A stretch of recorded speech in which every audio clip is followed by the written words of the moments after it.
Hey guys, I'm Jess and I'm our restoration specialist at 21 Acres, and I wanted to come in and take a moment to talk about our wetland ecosystem because it has been raining so much and this is the time for it to shine. Wetlands are sometimes described as a sponge, but we think of ours as more of a bathtub.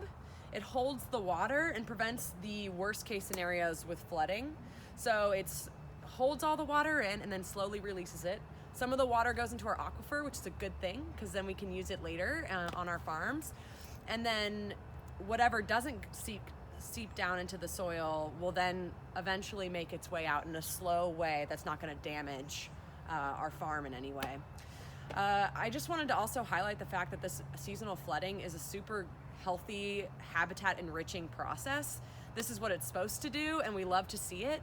The birds are having a ball and it's also taking nutrients from other areas in our farm and basically moving it out.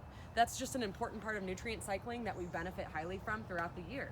So yeah, just visit a local wetland and see what's going on.